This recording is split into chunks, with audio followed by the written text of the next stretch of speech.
Hello students, आपके बीच doctor N के Sharma NKS learning campus में आप सभी का हार्दिक स्वागत है।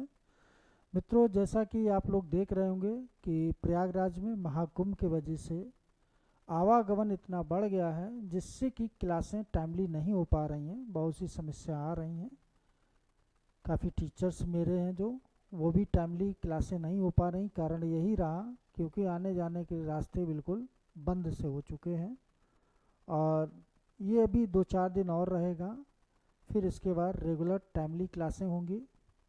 फिलहाल आप लोग बिल्कुल निश्चिंत रहें, क्योंकि हम लोग खुद देखते हुए इसकी टाइमिंग बढ़ाएंगे और पेपर ज़्यादा से ज़्यादा सॉल्व करवाएंगे। हाँ, एक चीज़ आप लोग ध्यान रखना कि आप लोगों के लिए अगर इतना सब कुछ किया जा रहा है तो आप लोग ज़्यादा से ज़्यादा सब्सक्राइब करिए चैनल को और लाइक करिए, ठीक है। तो आज हम लोग चर्चा करेंगे प्रयाग ऐतिहासिक काल की कला से।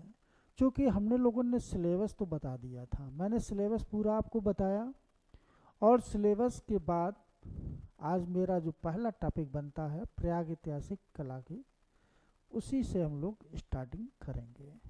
वास्तव में कला जो शब्द है ये कहाँ से लिया गया? तो ऋग्वेद से। ऋग्वेद से कला की जानकारी मिलती है। और जो कला है ये किस भाषा का है? तो संस्कृत भाषा है, ठीक है। तो कला का याद रखना कि सबसे पहले ऋग्वेद में मिला है, फिर शतपथ ब्राह्मण में मिला है, आरण्यक में भी मिला है। तो ये चीज़ें आप लोग याद रखना, लेकिन ऋग्वेद सबसे पहले कला की मुझे जानकारी मिलती है। वास्तव में कला एक ऐसा रुचिकर विषय है कि आप जब पढ़ेंगे तो बहुत अच्छा लगेगा, बोरियत है नहीं। और कहा जाए कि वास्तव में देखा जाए TGT PGT इसमें सीटें भी पहले बहुत आ रही थी, इस बार थोड़ी कम है लेकिन फिर भी पर्याप्त है। और कला में मेरे पढ़ाए हुए बहुत बच्चे जो आज दूर दूर बैठे हुए हैं, उन्हीं की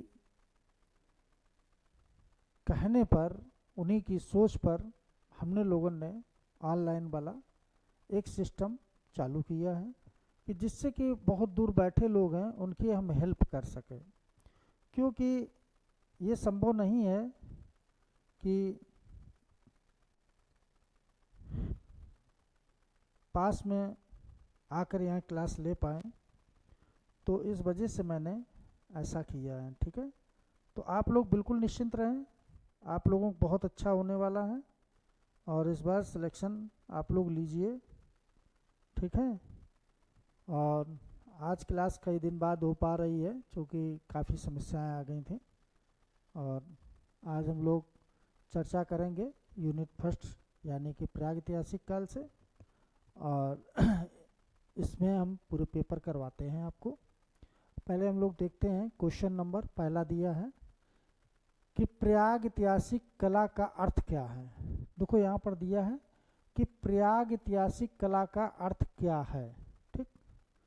तो वास्तव में प्रयाग ऐतिहासिक काल में आपने देखा होगा कि उस समय मानव का जो जीवन था खाना बदोश टाइप का था। यानी कि उसके कोई ना तो निश्चित रहन सहन ना खान पान कोई व्यवस्था थी नहीं। इस वजह से उसका खान पान रहन सहन यानी कि जंगल में था, ठीक है। इसी वजह से इस सप्ताह प्रागैतिहासिक कला का क्या अर्थ है, तो यहाँ पर ये क्वेश्चन पूछा गया। तो आधुनिक कला है कि मध्यकालीन कला है कि सिंधु घाटी सप्ताह कला है या ऐतिहासिक काल के पूर्व की कला है। ऐतिहासिक काल जहाँ से हमें साक्ष्य मिलते हैं और उन साक्ष्यों को पढ़ा गया है वही ऐतिहासिक काल आता है, ठीक है। और जो आदि ऐतिहासिक काल होता है जिनके साक्ष्य मिले हैं लेकिन उनको पढ़ा नहीं गया है। तो ये चीज़ याद रखना आप लोग। तो यहाँ पर आंसर हो जाएगा आपका कौन सा? डी आंसर हो जाएगा, ठीक है। पहला का आंसर डी राइट होगा। अगला प्रश्न देखिए।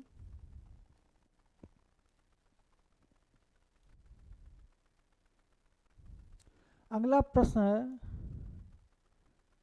कि फ्रैंको कैट्राबियन क्षेत्र किसे कहते हैं। अब यहाँ दिया है यूरोपीय प्रागैतिहासिक चित्रों का प्रमुख केंद्र है, फ्रांस की प्रारंभिक कला का प्रमुख केंद्र है, फ्रांस की मिदी क्षेत्र है या भूमध्य सागरीय कला केंद्र है। तो आप लोग जान लीजिए कि जब फ्रेंको कैटाब्रियन की बात करते हैं तो यूरोपीय प्रागैतिहासिक चित्रों का एक प्रमुख केंद्र था वो। ठीक है, तो ये आंसर आपका ए हो जाएगा। ठीक है, अगला प्रश्न देखिए भाई, बहुत अच्छा प्रश्न है, दिया है कि सिंधु घाटी सभ्यता के उत्खनन से कौन सा पुरातात्विक संबंधित है। यानी कि सिंधु घाटी जो सभ्यता थी उत्खनन से कौन सा पुरातात्विक संबंधित है। अब इसमें सब पुरातात्विक हैं, लेकिन इसमें बात कर रहा है किसकी, सिंधु घाटी सभ्यता की। तो देखो याद रखना, A.K. कुमार स्वामी, राखलदास बनर्जी, काल खंडवाला, S.S. राघवा। तो ये खंडवाला है ही नहीं। अब इसमें राखलदास बनर्जी, देखो राखलदास बनर्जी ने मोहनजोदड़ो की खोज की थी। किसकी की थी, मोहनजोदड़ो की 1922 में। और सबसे पहले अगर खोज की बात आती है तो हड़प्पा की आती है। किसकी आती है, हड़प्पा की। ये कब हुई थी, तो 1921 में हुई थी। ठीक है, तो ये चीज याद रखना, आंसर आपका बी सही हो जाएगा।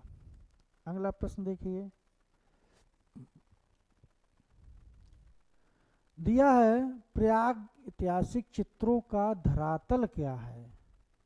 प्रयाग ऐतिहासिक चित्रों का धरातल क्या है। कपड़ा दिया है, शिला दिया, कागज दिया, कैनवास दिया है। तो ये चीज याद रखना कि ये शिला पर बनाए गए। ठीक है, तो प्रयाग ऐतिहासिक जितने हैं उसके चित्र कैसे बने, शिला पे। ठीक, तो ये चीज आप लोग याद रखना, ये भी कई बार प्रश्न पूछा गया, TGT में 3 बार प्रश्न आ चुका है ये। अगला प्रश्न देखिए, अगला प्रश्न है,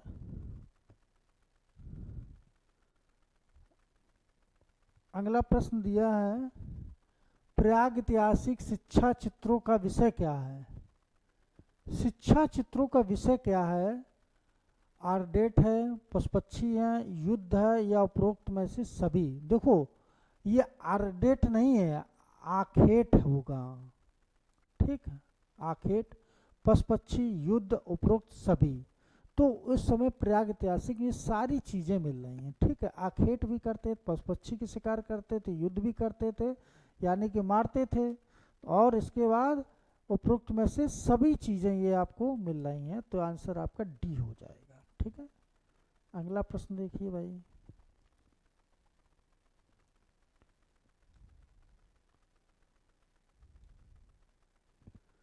प्रयाग ऐतिहासिक काल के चित्रों में सबसे अधिक चित्र किस प्रकार मिले हैं।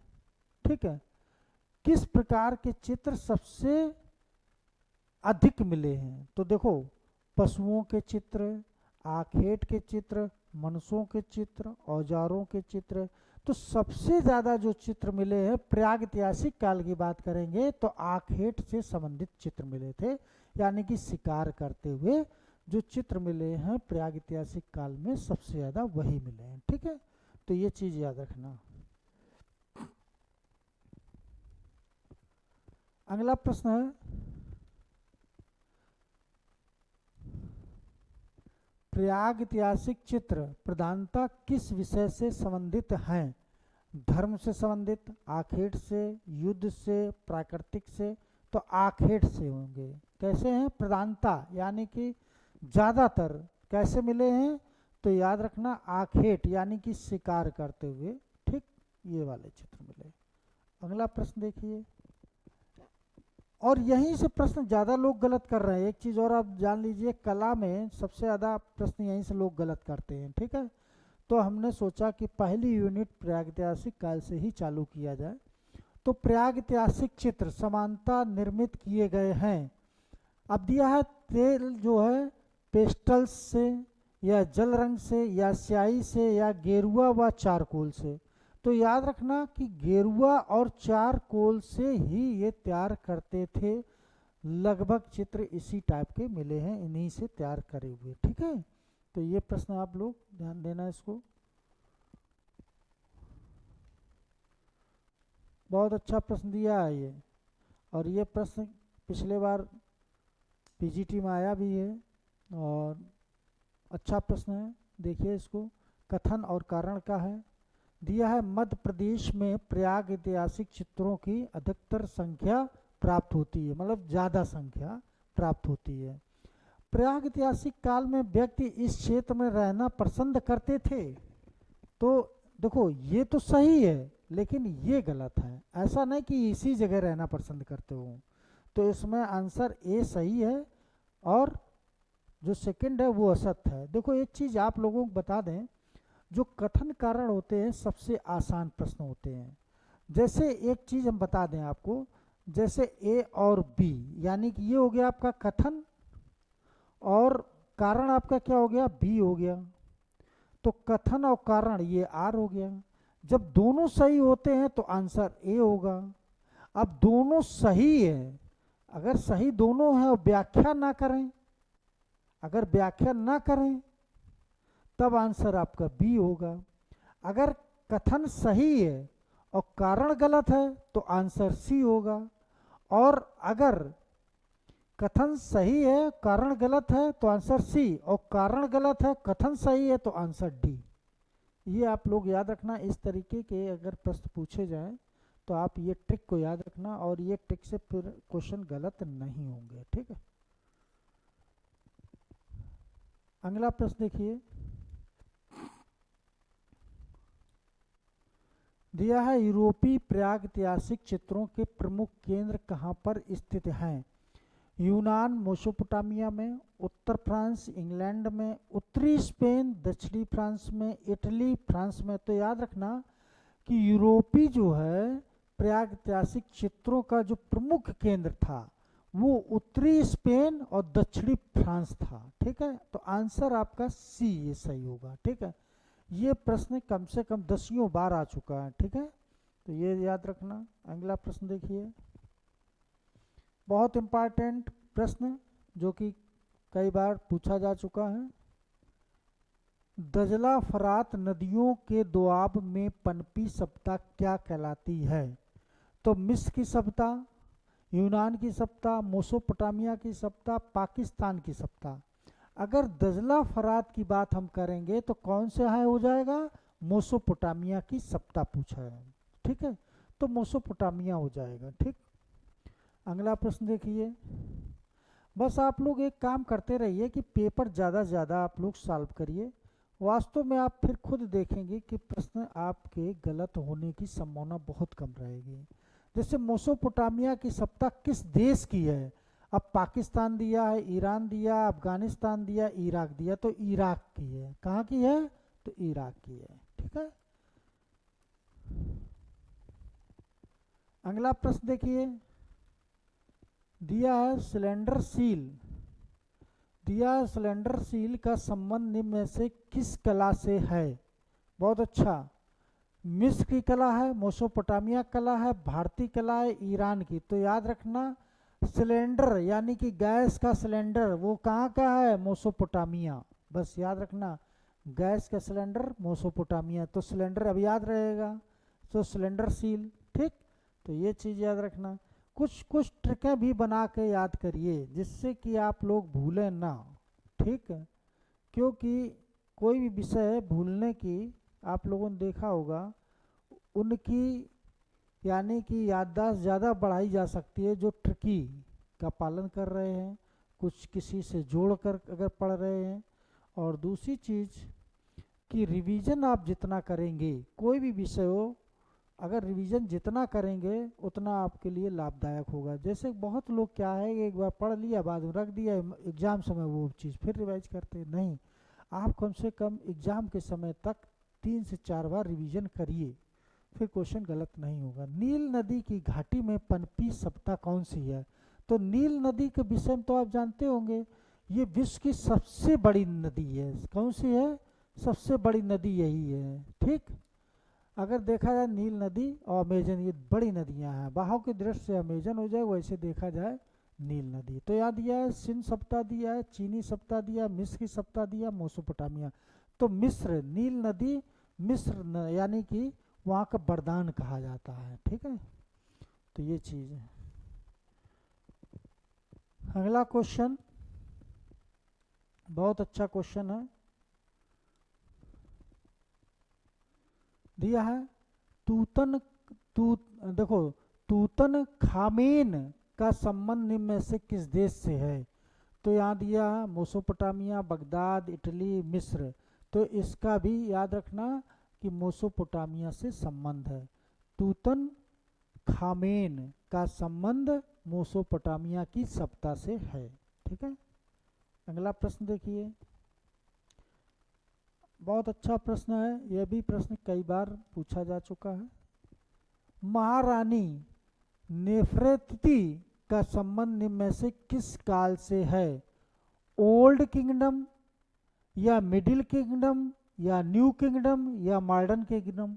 तो न्यू किंगडम, नया किंगडम। ठीक है, तो ये चीज आपका आंसर इसमें हो जाएगा सी, महारानी नेफेरतिति का संबंध न्यू किंगडम से है। ये आप लोग याद रखना, कहीं ओल्ड मिडिल ना लगा देना। ठीक है, अगला प्रश्न है,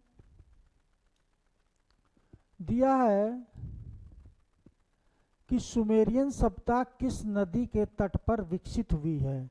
नील नदी दिया है, यांगत्जे नदी दिया है, सिंधु नदी दिया है और यूफ्रेटस दिया है। तो ये यूफ्रेटस नदी से हो जाएगा, किससे? यूफ्रेटस। तो ठीक है, ये भी कई बार प्रश्न पूछा जा चुका, आप जब पेपर सॉल्व करेंगे तो मिलेगा ये प्रश्न। अब देखो अगला प्रश्न क्या है, दिया है अमृत की कला किस देश की प्राचीन कला कहते हैं? अमृत की कला किस प्राचीन देश की कहते हैं? तो दिया है रोम, दिया है इटली, दिया है भारत, दिया है मिस्र, दिया। अमृत की कला, जब अमृत की बात आ जाए तो मिस्र याद रखना। अमृतपान तो कहाँ का है? मिस्र की देन है। ठीक है, अगला प्रश्न दिया है स्टोन हेज अवस्थित है। स्टोन हेज, जो स्टोन हेज है कहाँ? ब्रिटानी में, सेलिबसरी में, एडमसन में या पूर्वी दिशा में। तो ब्रिटानी में स्टोन हेज कहाँ है? ब्रिटानी यानी ब्रिटेन में है। ठीक है, तो कहाँ पर अवस्थित है? तो ब्रिटेन में। ठीक, अगला प्रश्न देखिए भाई, ये प्रश्न आपने देखा होगा 20 बार पूछा जा चुका है, 20 बार आ चुका है और बहुत ज़्यादा पूछा भी जा रहा है। आप लोग इसको जरा अच्छे से देखिए, इसको बताते हैं कि दुशाला ओढ़े योगी की मूर्ति किस खुदाई से प्राप्त हुई है? यानी कि एक योगी है, वो दुशाला यानी कि साल ओढ़े हुए है। ठीक है, ऐसी मूर्ति किस स्थान से प्राप्त हुई है? रामगढ़ दिया है, हड़प्पा दिया, मोहनजोदड़ो दिया, लोथल दिया है। तो ये याद रखना कि ये मोहनजोदड़ो से मिली है मूर्ति। और ये मालूम है जो मोहनजोदड़ो से मिली है, ये योगी की मूर्ति के, देखो ये मान लो योगी की मूर्ति है, ये है आपका राइट, ये है आपका लेफ्ट है। और नीचे की बात तो देखो राइट में अगर पूछा जाए तो यहाँ गैड़ा, राइट में तो हाथी बाघ मिला है। क्या मिला है? हाथी और बाघ। और अगर लेफ्ट में पूछा जाए तो यहाँ पर गैड़ा और भैंसा मिला है। और नीचे 2 हिरन नृत्य करते हुए, 2 हिरन नृत्य करते हुए। तो याद रखना अगर पशुओं की संख्या कितनी? 2, 2 4 हो गई। और संख्या की बात आए तो 6। प्रकार की बात आ जाए कि कितने प्रकार के पशु हैं तो 5 प्रकार। और संख्या देखो इस टाइप का क्वेश्चन पूछा गया है, याद रखना संख्या तो 6, प्रकार 5 और संख्या 6। तो याद रखना एक प्रश्न कई बार पूछा गया है। अगला प्रश्न है कि पशु आकृति, देखो ध्यान देना कि पशु आकृति युक्त मोहरें कहाँ से पाई गई हैं? पशु आकृत की मोहरें, जहाँ पर पशु की संख्या ज़्यादा है, तो राजघाट, सारनाथ, नालंदा, मोहनजोदड़ो। तो याद रखना पशु आकृत की मोहरें ज़्यादातर मोहनजोदड़ो और लोथल दोनों जगह से मिली हैं। ठीक है। अगला प्रश्न है,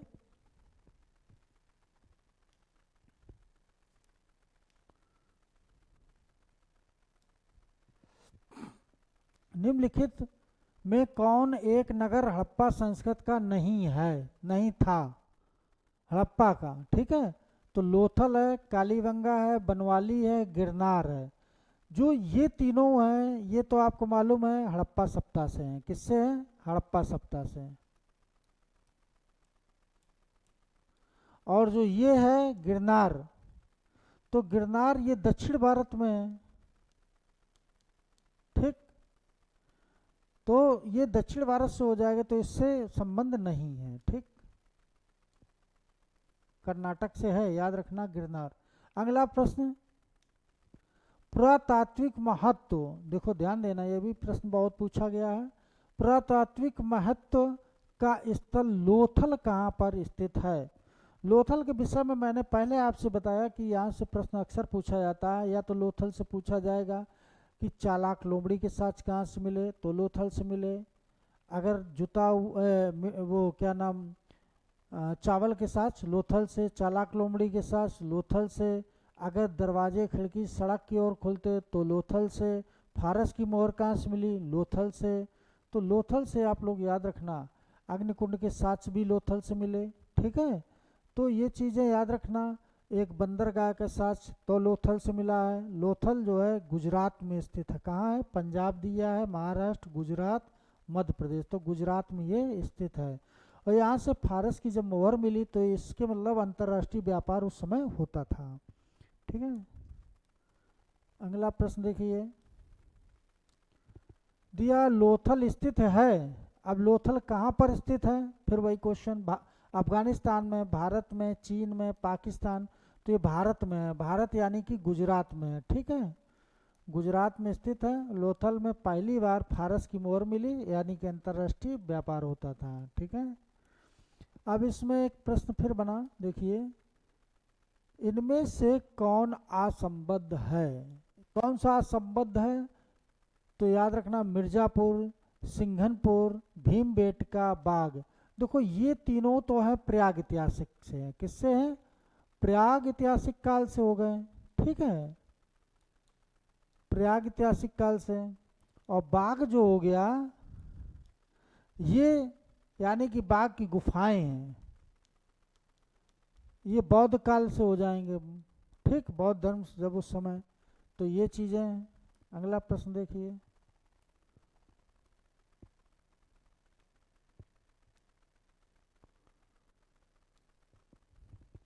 प्रथम कांस्य प्रतिमा कहाँ किसकी है?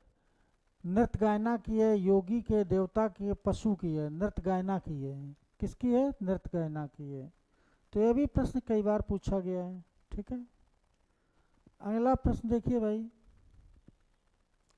बहुत अच्छा प्रश्न है। और ये आपने प्रश्न देखा होगा कि टीजीटी, पीजीटी, यहाँ तक आईएएस, पीसीएस सभी में पूछा जा चुका है। इस वजह से इसको अच्छे से देखना और फिर पूछा जाएगा। मोहनजोदड़ो में प्राप्त जो नर्तकी है कि प्रतिमा किस धातु की बनी है? तो तांबा दिया है, पीतल दिया है, कांसा दिया है, टीन दिया है। तो काय बने? कांसे की। ठीक है। कांसे की नृत्य करते हुए मूर्ति मोहनजोदड़ो से मिली थी। ठीक है। तो कांस्ययुगीन सप्ता थी। ठीक। इसी वजह से यहाँ पर ज़्यादातर मूर्तियाँ देखी कांसे की बनी हैं। अगला प्रश्न है, प्रथम धातु मूर्ति, प्रथम धातु मूर्ति किस सप्ताह से प्राप्त हुई है? अब धातु मूर्ति की बात कर रहा, तो वैदिक सप्ताह से, सिंधु घाटी सप्ताह, मौर्य सप्ताह से, गुप्त। तो सिंधु घाटी सप्ताह से पहली बार धातु मूर्ति मिली है, ये भी चर्चा ही किए हैं।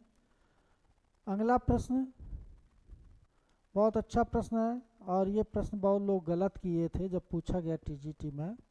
नटराज की मूर्ति की ऊंचाई क्या है? तो अब यहाँ दिया 2.6/1 इंच, 26 सेंटीमीटर, या 3.6 इंच या 8 इंच। तो यहाँ पर ये भी क्वेश्चन गलत है, वैसे 3.78 इंच ये आंसर हो जाएगा। ठीक है। अगला प्रश्न देखिए, अगला प्रश्न कौन सा है, बहुत अच्छा प्रश्न है। सैंदो सप्ताह में प्राप्त, देखो बहुत अच्छा प्रश्न।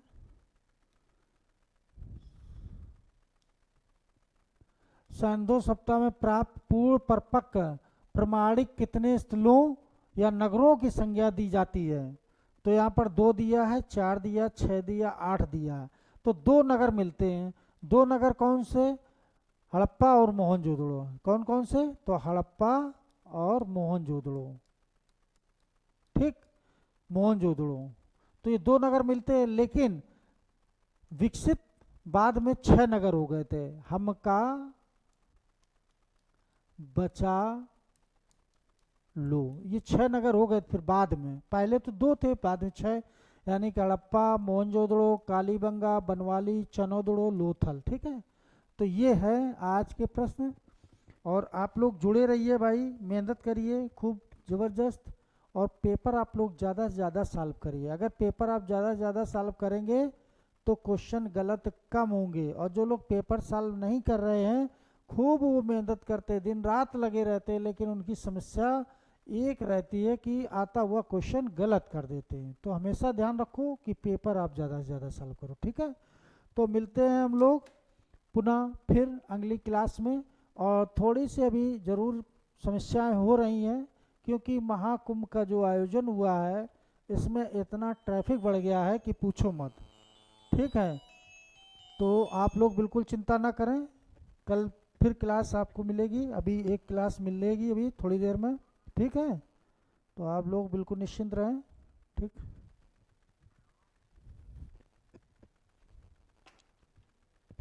हेलो, हाँ क्लास में थी यार, क्लास ऑनलाइन चल रही है। सत्येंद्र